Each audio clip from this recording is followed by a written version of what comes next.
large tree that was taken down. This tree, if you can't see, is about probably 3 stories tall, took down many trees on its way, and it is definitely an eyesore. We would love to take that out of there and use the lumber to maybe make this area beautiful, make some seats so that kids can learn and sit out here and grow. So this is another tree that was taken down by a beaver. You can see that they leave their traces. You can see their beaver teeth right there, and they just take the branches. They bring down the whole tree and take the branches. So it's a pretty colossal waste, though it is good for an ecosystem to have dead trees. It provides food, just not this many. So you can see that this tree was also eaten by a beaver or some animal that's with the big teeth. Okay, we would love to just clean this area up and make it accessible to people and community to learn and be part of nature. So part of my heart for this vlog is that students are spending more time outside opposed to on their video game or computer or tablet, so or their cell phone. And there's actually real statistics that show that students, kids from age 12 to 18, are spending more than 6 hours a day on their mobile device or playing video games, and they're spending about 6 minutes outside. So we want to change that. We would love to have that number change so that we can feel connected to nature, feel connected, and have anxiety go down and depression and isolation decrease in our students, and have them find joy in nature. So you can see this is the bridge area. Okay, this bridge was, I don't know how old it is, but it is still standing, and we're very thankful for it because it gives us access over here. This is getting deeper, and this also needs a walkway. Getting close to the end of the trail now, and there's a few more.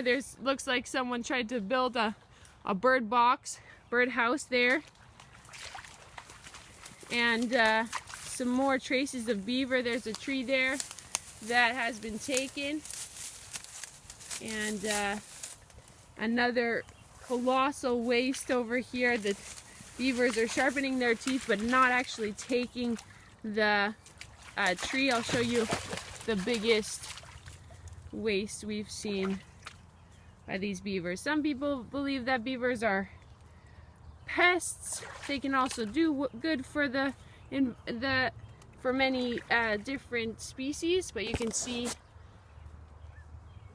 the damage that this beaver did to this big tree. He didn't take it, he just sharpened his teeth on it. So this tree's gonna die, unfortunately, and we want to do something about it. We want to use it for something good. You can see there was a tree there that was taken, or part of it was taken. So I want to know your thoughts on what should happen with this pond. Should we restore it? Should we just plant some trees and leave it how it is? Or should this be an accessible place that people can come and get in touch with nature? Please leave your comments in the area below. Share this with people who you think would be interested in caring for Lake Leschi. And thank you for watching. Hello, this is Mrs. Mitchell doing a vlog. Hello. At Lake Leschi. Adventures in Lake Leschi, vlog number 2. Let us answer the question, who has been here? Who lives here? So if we look here, there is traces of some kind of creature. Some people are confused as to whether or not it is a muskrat, maybe a beaver. You tell me what you think it is and what other questions we need to ask to be able to answer this question. There's Jake. I'm at Lake Leschi today, trying to control some of the blackberries. As you can see, I cut up some here, made a pile, and I'm gonna collect it after it dries out a bit. The grass is growing, taking all the liquid from the ground and growing tall. This is some kind of invasive species. Maybe we'll investigate what type exactly and how we can tell which one it is. And we got also these other things that are growing from the ground. What are they? Lots of different species. A species is any plant, animal, organism. It's just a fancy way to say the difference between each species. Oh, we got some yellow flowers growing. We will investigate what type of species that is. I'm going to tell you right now, it's not good, but it's beautiful. This is my one of my favorite spots on this pathway. I want to put a little bench here. Got to walk over this tree. Not sure what we're going to do here.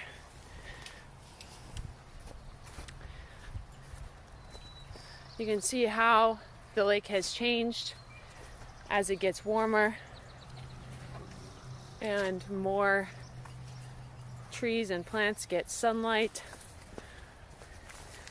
If you've been doing the assignments, or you've learned that right here, this is lichen. And lichen actually isn't a plant, but there's this green stuff here, which could be a type of moss. Find some other moss, and moss, we learned, is a type of non-vascular plant, whereas grass is a vascular plant. Why? Because it has roots. Why? Because it grows tall. We need to be able to look to see how to identify the Himalayan blackberries, which have 5 leaves. These ones only have 3. But I think these 2 will branch off and become 2 more. And the other type of blackberries that are better, more native, they have a different number. So we're going to investigate that too. Oh, look, here's some more of those species that we're going to investigate. I only come up in the spring. You can see new blossoms, new roots are shooting up from trees. This guy is brand new, wasn't there before. This is the part we cleared out with the grade 7s and bio classes. And here's the pathway that we're trying to clear from blackberries so we can walk. So we've been making a good progress on the lake. And yeah, vlog number 2, Adventures at Lake Leschi. What do you think else lives at the lake that I missed?